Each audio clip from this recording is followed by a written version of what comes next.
Machinery జీవిత చరిత్ర శారా ఏ cook. తరచూ దేవుని అతి ప్రశస్తమైన బహుమానములు ఎవ్వరికీ కనబడకుండా మరుగుగా నుండి నిర్లక్ష్యము చేయబడిన సాదాసీదా పాత్రలలో దాగి ఉంటాయి. ఎంతో ఖరీదైన ముత్యము అతి సామాన్యమైన గవ్వలో దాగి ఉంటుంది మరియు స్వయంగా రక్షకుడైన ప్రభువు తానే ఒక వడ్రంగి నుండి బయలుపరచబడెను. అయినప్పటికీ మనము అనేకసార్లు దేవుని మహిమను ఒక మహావేదిక పైనో లేక మిరుమిట్లు గొలిపే కాంతిలోనో కనుగొనాలని ఆశిస్తాం.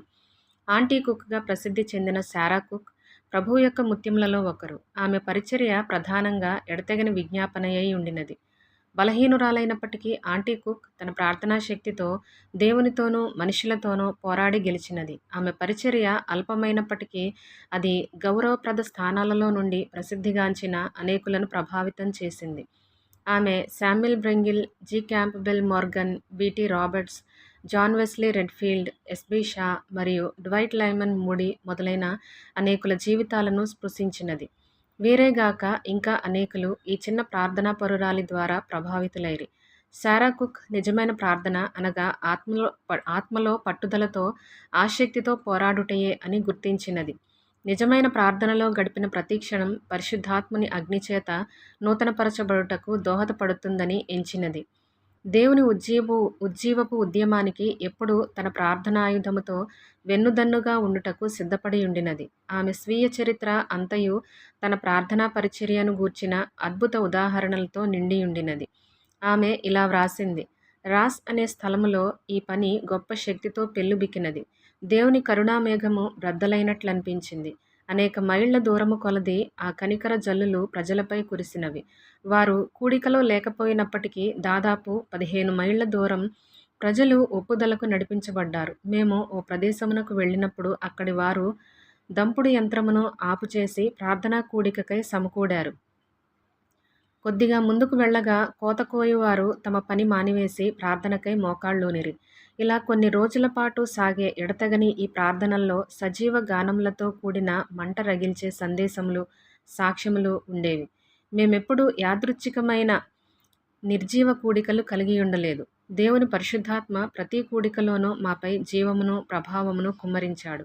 అకస్మాత్తుగా పెల్లుబికే కనికరము కొరకై కేకలు మరియు ఆరాధన ఆలాపనలు ప్రతి కూడికలోనూ వినబడేవి.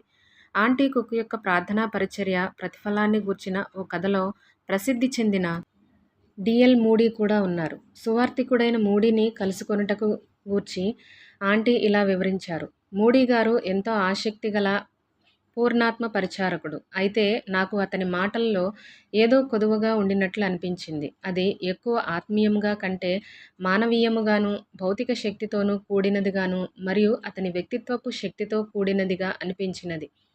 అపోస్తలులు పెంతెకోస్తు నాడు పొందిన దాని విషయంలో అతనికి కొరతయున్నట్లుగా నేను స్పృశించాను. ప్రియ సహోదరి హాక్స్హోస్ట్ మరియు నేను కలిసి సాయంకాల కూడిక అనంతరం అతనితో ఈ విషయమై మాట్లాడాము. మొదట అతడు ఆశ్చర్యానికి లోనయ్యాడు. తరువాత ఒప్పించబడ్డాడు.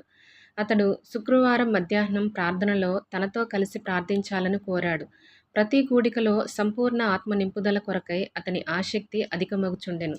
త్వరలో ఆ కూడికలలో మూడీ ఆత్మలో బాప్తిస్మం పొందెను. న్యూయార్క్ నగరములో బ్రాడ్వే గుండా నడిచి వెళ్ళుచుండగా అకస్మాత్తుగా పరిశుద్ధాత్మ అతని మీద కుమ్మరింపబడెను. కనుక అతడు మహిమాభారము మరియు ప్రేమ సమృద్ధి చేత తూలుచూ నడవసాగాడు. క్రీస్తును గూర్చిన ప్రత్యక్షత పొంగి పొరలునంతగా పొందుట చేత అతడు, ఓ ప్రభువా, నీ హస్తమును ఆపుము, నీ హస్తమును ఆపుము, లేని ఎడల ఈ పాత్ర విరిగిపోవును అని కేక వేశాడు. మూడీ తరువాత చికాగో వెళ్ళిపోయినప్పుడు అతడు మునుపు ప్రసంగించిన ప్రసంగములనే ప్రసంగించినను మునుపు 10 మంది రక్షించబడిన స్థానంలో ఇప్పుడు 100ల కొలది రక్షింపబడుట కనుగొన్నాడు. ఇదంతయు మూడీ కొరకై ఆంటీ కుక్ చేసిన నిరంతరాయ విజ్ఞాపన మూలంగా కలిగిన ప్రతిఫలమే. శామ్యుల్ బ్రెంగిల్ ఇలా చెప్పాడు: నేను చూచిన అతి శక్తివంతమైన స్త్రీలలో శారా కుక్ ఒకరు. యేసు మాత్రమే ఆమె ఆత్మ యొక్క ఆక్రందన మరియు ఆనందముగా నుండెను.